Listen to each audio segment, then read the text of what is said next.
Assalamualaikum warahmatullahi wabarakatuh.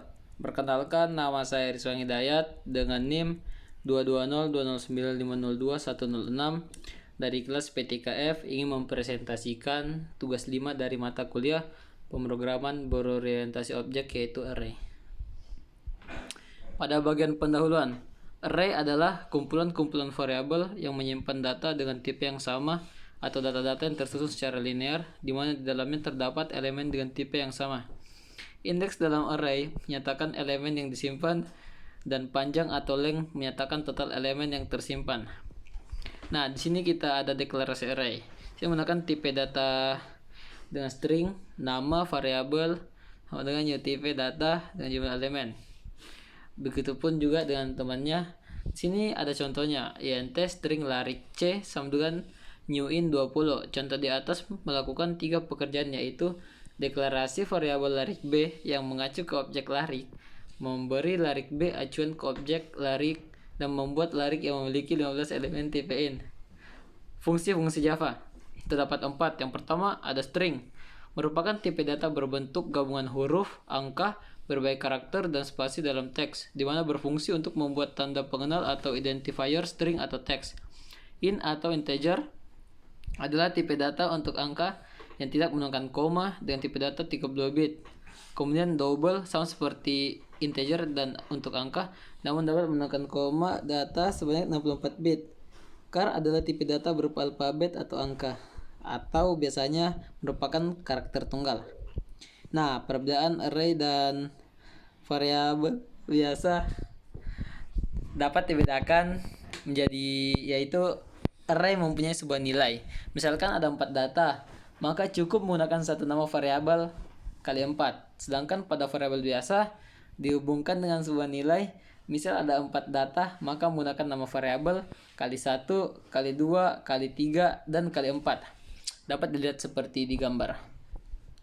Array juga memiliki 3 jenis. Yang pertama array 1 dimensi, array 2 dimensi, dan array multidimensi. Array 1 dimensi adalah jenis array dasar yang terdiri dari beberapa kolom elemen dalam satu baris tersusun dari beberapa elemen-elemen yang sama. Keunggulan dari array 1 dimensi adalah mudah digunakan dan mudah dibaca, sehingga paling umum digunakan.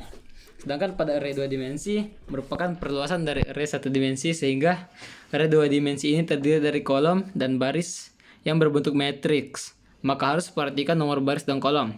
Tipe data nama array, jumlah baris dan jumlah kolom. Contohnya algoritma 5, 4 menyatakan nilai 5 berarti jumlah baris, sedangkan nilai 4 berarti kolom. Artinya array tersebut menampung 20 elemen. Kelebihan dari array 2 dimensi yaitu dapat menyimpan data yang lebih kompleks. Selanjutnya, array multidimensi. Array multidimensi digunakan untuk array yang lebih dari 2 dimensi atau lebih. Bentuknya memiliki banyak dimensi, sehingga untuk menentukan posisi elemen data tidak menggunakan indeks, namun menggunakan key atau string. String merupakan array dari karakter. Dalam penulisan string menggunakan tanda petik ganda, sedangkan karakter menggunakan tanda petik tunggal. Pada string selalu diakhiri dengan angka 0 dalam penulisan. Contohnya count, jk elemennya OOP, QRS. Karena ada angka 0 sebelum huruf O, maka yang akan muncul di monitor yaitu JKLMN. Selanjutnya, tipe data array terbagi menjadi 2, yaitu array C++ dan array Python. Pada array C++ selalu dimulai dari indeks 0.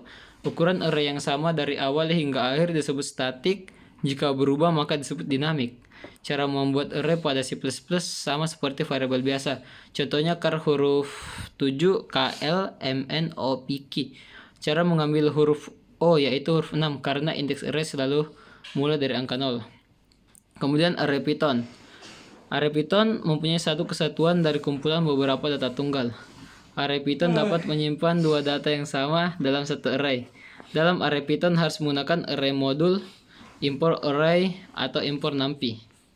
Sedangkan tipe data nama array terbagi menjadi 2, array Java dan array PHP. Pada array Java berbentuk dinamis. Array pada Java bisa dibuat beraneka ragam dengan tipe data tertentu. Contohnya seperti menginisiasi array, mencari panjang array, dan mengakses nilai array. Contohnya, string handphone. Masukkan literal array, tempatkan nilai dalam daftar yang dipisahkan koma di dalam tanda kurung kerawal. Kemudian string handphone seperti Oppo, Samsung, Redmi, Nokia, dan Sony. Sedangkan jika membuat array bilangan bulat, bisa menulis seperti ini. Integer, minum, 50, 60, 70, sampai 90. Ini dapat membuat contoh sintaks lain dengan cara array var seperti new data type dalam kurung array size. Selanjutnya pada array PHP memiliki dua jenis, yaitu indexed array atau simple array atau array dimensi 1 dan asosiasi array. Dalam PHP dapat berupa string boolean dan bilangan. Array PHP dianggap rumit karena dapat menampung dengan jenis yang berbeda. Sama dengan yang lainnya, indeks array PHP dimulai dari 0. Kelebihan dari array adalah kemampuan menyimpan data serupa dalam satu variabel. Misalnya, saat ingin membuka usaha roti, kita dapat memilih berbagai rasa seperti strawberry, green tea, dan lain-lain. Jika tidak menggunakan array, pasti akan menulis seperti ini. String strawberry sama dengan strawberry, string vanilla, dan begitu pun selanjutnya. Sedangkan pada menggunakan array, kita dapat membuatnya simple seperti string flavors dalam kurung strawberry, vanilla, coklat, green tea. Sehingga dengan menggunakan array akan mempercepat kinerja untuk mengelompokkan data. Selain itu memiliki lokalitas cache yang baik sehingga mengakses memori dalam waktu cepat. Sedangkan kekurangannya hanya bisa digunakan dengan menyimpan tipe data yang sama, memerlukan memori yang banyak untuk elemen yang digunakan. Sekian dan terima kasih presentasi dari saya. Mohon maaf apabila ada kata yang salah. Wassalamualaikum warahmatullahi wabarakatuh.